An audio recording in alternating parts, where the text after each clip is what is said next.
Hello, dear students and viewers. Welcome, class of 10. Today, we are going to learn the part of language study.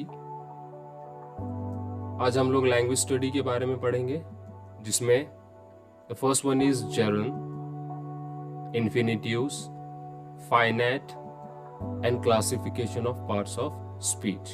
तो ये चार हिस्से आज हम लोग कवर करेंगे. सो let's start. Now, here it is the first gerund. What is gerund?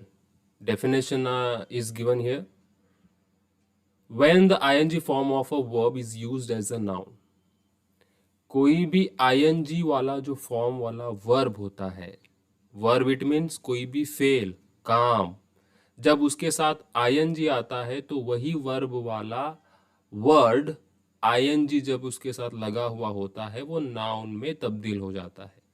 तो उसको क्या कहेंगे? It is known as a gerund, a verbal noun. तो वर्ब के साथ ing आने वाले वर्ड को वर्बल नाउन या gerund कहते हैं. फॉर एग्जाम्पल, जैसे द फाइटिंग वेंट ऑन, लड़ाई चल रही थी. Here we see that the ing form of the verb fight is use as a subject in the fighting went on. तो ये जो जुमला है, द फाइटिंग वेंट ऑन, लड़ाई चल रही थी, तो यहाँ पर फाइट वर्ब है तो उसके साथ क्या लगा हुआ है? ing लगा हुआ है. तो फाइट वर्ब से नाउन में तब्दील हो रहा है, तो इसका मतलब इस जुमले में जो सब्जेक्ट है वो फाइट हो रहा है. ठीक है, कब? जब ing लगाया जा रहा है. तो it does a work of noun, जब वो वर्ब वाला वर्ड लव्स ing लगाने के बाद नाउन में तब्दील होता है, it is called as gerund. Read the following examples of gerund. मंदरज झील चार जो है एग्जाम्पल्स दी गई हैं. The first example is here. Gardening is an art. Cooking is a science. Third one is I enjoy reading poems. Reading. Number 4, I like reading more than writing. मुझे मुतालिया करने से तहरीर करना ज्यादा पसंद है. तो इसी तरह rewrite the above sentences using other appropriate gerunds in place of the given here. जिस तरह दिए गए चार जुमले जो हैं उसी तरह हमें चार ऐसे और भी मजीद जो है आप बना सकते हैं, सेंटेंस बनाने हैं. एप्रोप्रिएट यानी मुनासिब जेरन्स का इस्तेमाल करते हुए. तो यहां पर है answer. Swimming is my hobby. They love reading story book. They like playing more that drawing. Catering is a science. तो ये चार सेंटेंस की तरह ये जेरन की अदर्स एग्जाम्पल्स हैं. बढ़ते हैं अभी इंफिनिटिव्स की जानिब. Sometimes the form of a verb in a sentence names the action but does not change according to tense. कुछ वर्ब की हालतें ऐसी होती हैं जिनका नाम जुमले में या कोई भी काम टेंस के हिसाब से चेंज नहीं होता. जो नंबर और अ पर्सन, चाहे वो नाम हो या नंबर हो या कोई शख्स हो. Such a form is known as a non-finite form or an infinitive. ऐसे जुमले को नॉन फाइनाइट फॉर्म या इन्फिनिटिव कहते हैं. An infinitive is use with और विदाउट टू. इन्फिनिटिव टू के साथ आता है या विदाउट टू के बगैर भी आ सकता है. एग्जाम्पल्स हैं. How did people first begin to drink tea. Can you name the beverage. Bold में जो वर्ड दिए गए, टू ड्रिंक, पीना. ठीक है, तो ये इन्फिनिटिव हुआ जो टू के साथ आ रहा है. आगे है can you name the beverage. लोगों ने पहले चाय पीने की शुरुआत कैसे की, क्या आप उसका नाम बताएंगे. तो यहाँ पर नेम मतलब नाम नहीं है बल्कि बताना. ठीक है, बयान करना हो जाएगा. तो यहाँ पर विदाउट टू वाला इन्फिनिटिव है और ये टू के साथ इन्फिनिटिव है. तो उसी तरह underline the infinitive in the following sentences. मंदरज झील जो तीन सेंटेंसेस दिए गए हैं, हमें उन सेंटेंस में से जो सेंटेंस में जो वर्ड इन्फिनिटिव है उसको अंडरलाइन करना है। पहला जुमला है, it was funny to read words that stood still. काफी मजेदार होगा इस तरीके के लफ्जों को पढ़ना जो अभी भी कागज पर लिखे हुए होंगे। तो इसका आंसर है, it was funny to read words that stood still. तो टू रीड क्या हुआ, इन्फिनिटिव हुआ। Second sentence, can I read the book. अब यहां विदाउट टू वाला इन्फिनिटिव आएगा, can I read the book, है ना, रीड के नीचे अंडरलाइन करना है। सेंटेंस नंबर 3, टू बी और नॉट टू बी, हो भी सकता है और नहीं भी, दैट इज द क्वेश्चन, ये सवाल है। तो टू बी और नॉट टू बी, दो बार टू बी आया तो दोनों के नीचे अंडरलाइन हमें करना है। तो इन्फिनिटिव उसे कहेंगे ऐसा जुमला जिसमें किसी तरह की जो है एक्शन, काम या वर्ब की हालत या टेंस बिल्कुल भी चेंज नहीं होता, उसको नॉन फाइनाइट फॉर्म या इन्फिनिटिव कहते हैं। अब तीसरी अहम चीज यहां पर लैंग्वेज स्टडी में हम लोग पढ़ रहे हैं, finite. Underline the verbs and choose the correct option from the bracket. Bracket में जो भी दिए गए हैं उसके हिसाब से हमें अमल करना है। पहले हम लोग देखेंगे ए कॉलम में जो सेंटेंस दिए गए हैं। ए में क्या है देखिए, प्रीति इवन रोट अबाउट इट। तो अब यहां पर रोट है, ठीक है। तो वर्ब की हालतें होती हैं, ठीक है, वर्ब की हालतें होती हैं V1, V2, V3। तो वर्ब यहां पर दिया गया है रोट, तो ये दूसरी हालत है वर्ब की जो पास्ट टेंस में आती है, ठीक है। तो ये जुमला कौन से टेंस से ताल्लुक रखता है, प्रेजेंट टेंस या पास्ट टेंस? तो इसका सही आंसर होगा Preeti even wrote about it. So this one is past tense, तो ये पास्ट टेंस वाला जुमला होगा। नेक्स्ट सेंटेंस है ए कॉलम में, today Sanjay found a new book. आज संजय को एक नई किताब मिली। तो फाइंड यहां पर वर्ब है, ठीक है। तो फाइंड यहां पर वर्ब की कितनी हालत है, दूसरी हालत है, फाइंड फाउंड, ठीक है। तो फाउंड भी ये जो है पास्ट, दूसरी हालत हमेशा पास्ट टेंस में आती है। तो today Sanjay found a new book, तो ये इसका आंसर भी पास्ट टेंस में आएगा। तो वर्ब की दूसरी हालत है, तो वो जो वर्ब की दूसरी हालत होगी वो पास्ट टेंस में आएगी, प्रेजेंट टेंस में वर्ब की पहली हालत होगी। So this is the difference. A में तीसरा सेंटेंस है, Rahul finds maths easy. Rahul जो है मैथ्स को इजी तरीके से सॉल्व करता है। फाइंड्स, अब यहां फाउंड नहीं है, यहां पर फाइंड है, यानी पहली हालत है। तो प्रेजेंट टेंस में जो भी प्रोनाउन होता है, प्रोनाउन में नाउन, किसी का नाम या ही शी इट होगा, तब वर्ब के साथ एस लगता है, तो ये प्रेजेंट टेंस में जो है आएगा। राहुल फाइंड्स मैथ्स इजी, तो इसका जवाब क्या आना चाहिए, प्रेजेंट टेंस वाला इसका जवाब आंसर होगा। So this is the column A, questions and answers.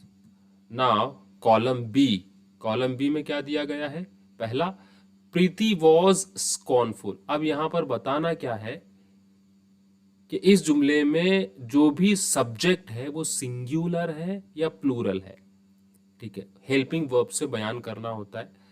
तो हेल्पिंग वर्ब देखिए कौन कौन से यूज हो रहे हैं, कौन कौन से टेंस में यूज हो रहे हैं। तो प्रीति वॉज स्कॉर्नफुल, तो ठीक है, वॉज का मतलब होता है था, ठीक है। वर इट मीन्स थे, वॉज इट मीन्स था, ठीक है। तो ये पास्ट टेंस में दोनों हेल्पिंग वर्ब्स यूज होने वाले हैं। तो यहां पर प्रीति वॉज स्कॉर्नफुल, तो ये सिंगुलर वाला जो है क्या है, जुमला है, इसमें सिंगुलर आएगा, वॉज यानी था, ठीक है।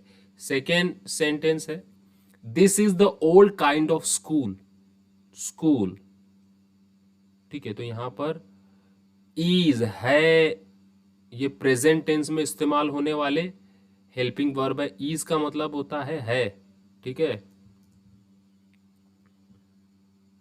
और आर का मतलब होता है हैं।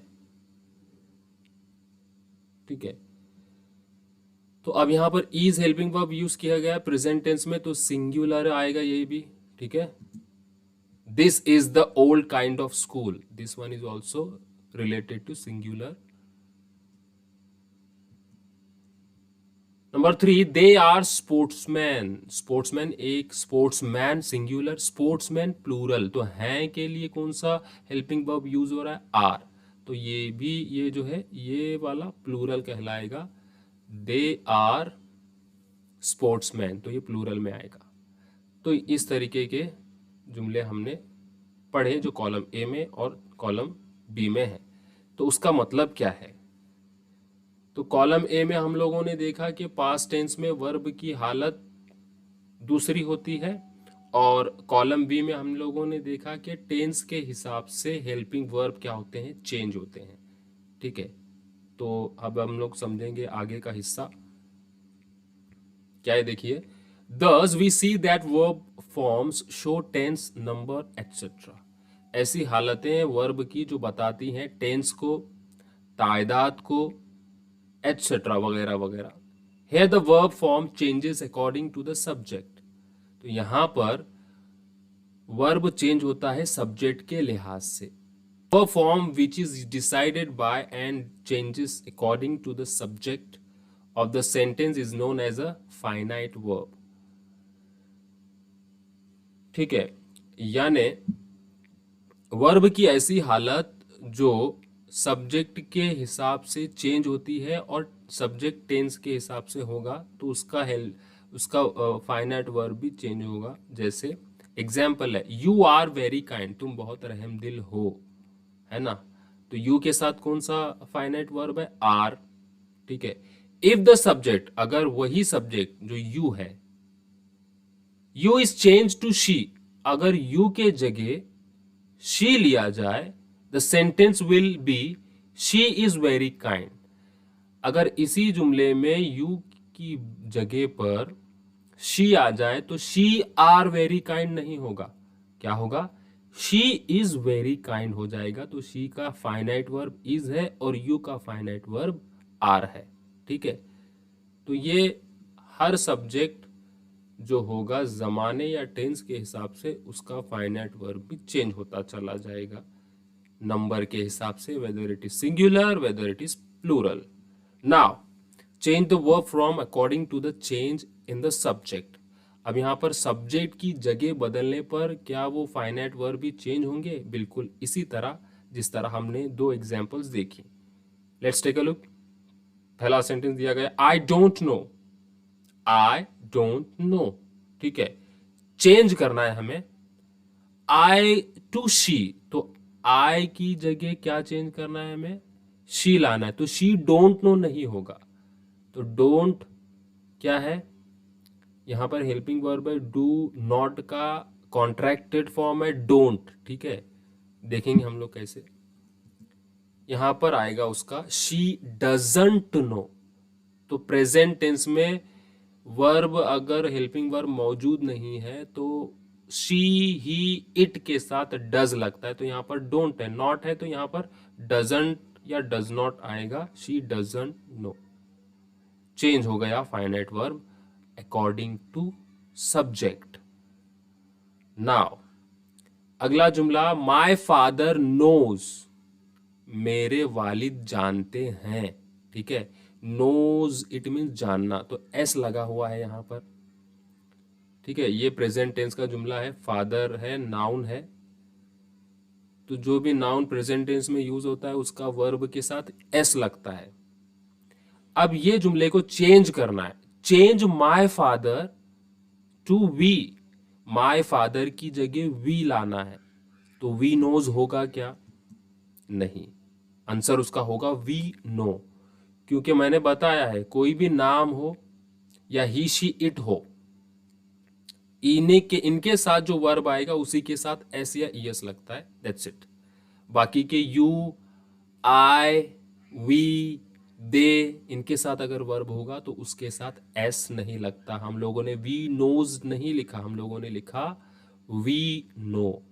इस तरीके से सॉल्व करते हैं। नेक्स्ट सेंटेंस है I am following in your foot steps, मैं आपके नक्शे कदम को फॉलो कर रहा हूं। ठीक है, फॉलो आई एम, तो आई यहां पर क्या है, सब्जेक्ट है, तो उसके साथ फाइनाइट वर्ब यूज हो रहा है एम। ठीक है, तो यहां पर इस जुमले में चेंज करना है, चेंज आई टू ही, तो यहां पर आई की जगह ही लेना है। ठीक है, तो he am following in your footsteps नहीं हो जाएगा, तो ही के साथ प्रेजेंट टेंस में कौन सा फाइनाइट वर्ब लगता है, उसके साथ लगता है is. He is following in your foot step. तो ये हमने देखा कि फाइनाइट वर्ब हर सब्जेक्ट के साथ टेंस के हिसाब से चेंज होते रहते हैं। So this is the finite verb. Underline the gerund, present participles and infinitives. मंदरजा झील जो जुमले दिए गए हैं उसमें से जेरन तलाश कीजिए, प्रेजेंट पार्टिसिपल्स तलाश कीजिए और इंफिनिटिव्स को तलाश कीजिए और उसके नीचे अंडरलाइन कीजिए, ऐसा सवाल पूछा गया है। So let's start. Setting goal may appear easy but it is quite challenging. Goal को मुतय्यन करना, मकसद को मुतय्यन करना अपनी जिंदगी में बहुत आसान काम है, लेकिन उस तक पहुंचना एक तरह का चैलेंज है। तो setting is a gerund, ING लगा हुआ है, वर्ब के साथ आईएनजी लगा होगा तो हम देख चुके हैं, it is called as gerund. B है quantifying goals provide specific ways to track progress. अब थोड़ा देख सकते हैं यहां पर कि क्या आ सकता है, यहां पर कौन कौन सी चीजें इस सेंटेंस में है। यस, बी है quantifying, this one is gerund. Goals provide specific way to track progress, to track भी यहां पर आएगा, तो टू ट्रैक क्या है, इंफिनिटिव है। सी है it is important to create goals that are within a current skill set or area of expertise। तो इस जुमले में इंफिनिटिव्स प्रेजेंट पार्टिसिपल या जेरन है या yes, to create, it is important to create goals that are within a current skill set or area of expertise। to create यहां ये क्या है, इंफिनिटिव्स है। ठीक है, डी है we need to bring down life images down to earth and plan to execute our strategies। इसमें gerund, present participle और इंफिनिटिव है। Okay, we need to bring down life images down to earth and plan to execute our strategies। to execute ये infinitive है। ये है find the right footing precisely, mastering the skills and getting to the next place all depend on how we approach and tackle the problem। इसमें आप तलाश कर सकते हैं कि जेरन, पार्टिसिपल, प्रेजेंट पार्टिसिपल्स और इंफिनिटिव है या okay. Finding gerund, the right footing precisely mastering the skills and getting, getting भी आएगा gerund, to the next place all depend on how we approach and tackle the problem. Getting and finding, it is a gerund. तो हमने underline किया और देखा कि कौन से हिस्से क्या क्या है। ओके, बढ़ते हैं आखिरी हिस्से की तरफ, classification of parts of speech. So there are 8 parts of speech, noun, adjective, adverb, verb, pronoun, preposition, conjunction और इंटरजेक्शन। तो जो वर्ड्स दिए गए हैं उनको क्लासिफाई करना है कि कौन सा वर्ड कौन सा पार्ट्स ऑफ स्पीच कहलाएगा। ठीक है, सो लेट्स स्टार्ट। टैकल, तो टैकल आएगा verb. Second word trumpet, noun. Directly, adverb. Execute, verb. Aggressive, adjective. natural adjective, absence noun, exactly adverb, achieve verb, clearly adverb, imagination noun, precisely adverb, create verb, important adjective, expert adjective, specific adjective, of preposition, if conjunction, and conjunction, o interjection, from preposition, we pronoun, but conjunction, it pronoun.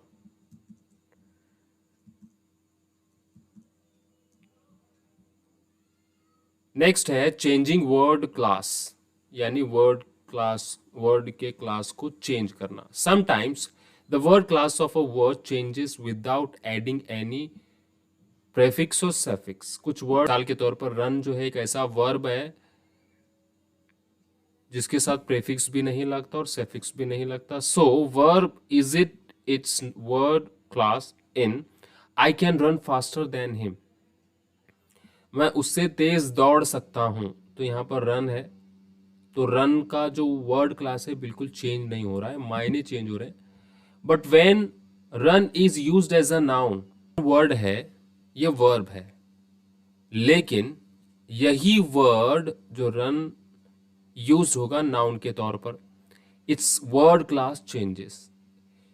यानी जो भी word बगैर prefix और suffix के अपनी class को change करता है, यानी जब वो वर्ब से नाउन में तब्दील हो जाता है, इट मीन्स वो वर्ड क्लास चेंजेस उसको कहते हैं. For example, India has to score 10 more runs to win the match. जब हम कोई भी मैच देखते हैं टेलीविजन पर, इतने बॉल में इतने रनों की दरकार है, ज़रूरत है, तो नीचे लिख कर आया हुआ रहता है, नीचे जो पट्टी नजर आती है टीवी पर, ठीक है. India has to score 10 more runs to win the match. India को और 10 रनों की जरूरत है मैच जीतने के लिए. तो यहाँ पर रन्स का मतलब कुछ और होता है, दौड़ना नहीं होता, यहाँ पर नाउन हो जाता है. This is called off change of word class. तो इसी रन को, वर्ड को वर्ब से नाउन में तब्दील करना वर्ड क्लास चेंज कहते हैं. Look at the following examples. Change of word class from verb to noun. मंदरजा झील दिए गए जुमलों में जो वर्ब हैं, जो बोल्ड में दिए गए हैं, उनको नाउन में कन्वर्ट करो. उनके एग्जाम्पल्स दी गई हैं. I doubt if I can write as fast as you can. मुझे शक है कि मैं तुमसे ज्यादा फास्ट लिख सकता हूं, तहरीर कर सकता हूं. तो यहां पर शक करना वर्ब है. तो वही वर्ब वाले डाउट वर्ड को आगे कैसे दिया गया है देखें. I have a doubt about this topic, है ना. तो यहां पर इस टॉपिक को लेकर मेरे जहन में एक तरह का डाउट है, ठीक है. तो यहां पर डाउट अलग हो जाएगा, वर्ब हो जाएगा, और यहां का डाउट जो है नाउन में तब्दील हो जाएगा. तो सो this is the word class change. Similarly, एक जैसे उसी डाउट वाले वर्ड यहां पर हैं, जैसे laugh, walk, catch, throw, turn. इस तरह से वर्ब वाले वर्ड है, इनको हम लोग नाउन में कन्वर्ट कर सकते हैं. Change of word class from noun to verb. Remove the potato peels. Peels it means यहां पर नाउन है. पील द पोटैटो, तो ये वर्ब हो गया, वर्ड क्लास चेंज हो गई. She works as a nurse, noun, तो वो नर्स का काम करती है, ठीक है, nurse. You have to nurse a patient till he or she recovers. तो यहां दूसरे सेंटेंस में नर्स जो है तीमारदारी करने को है, तो यहां पर वर्ब हुआ और यहाँ वाला नर्स क्या हुआ, नाउन हुआ। तो this is the word class change. उसी तरह some more examples are here. We plant many trees in the garden. तो यहाँ पर प्लांट बोले तो पौधा नहीं है बल्कि उगाना, ठीक है, वर्ब कहलाएगा। उसी तरह the plant is now growing nicely. पौधा अब जो है अच्छे तरीके से नशोनुमा पा रहा है। तो यहाँ भी प्लांट है, तो यहाँ भी प्लांट है। तो पहले जुमले में जो प्लांट है वो वर्ब कहलाएगा और दूसरे जुमले में जो प्लांट है वो नाउन कहलाएगा।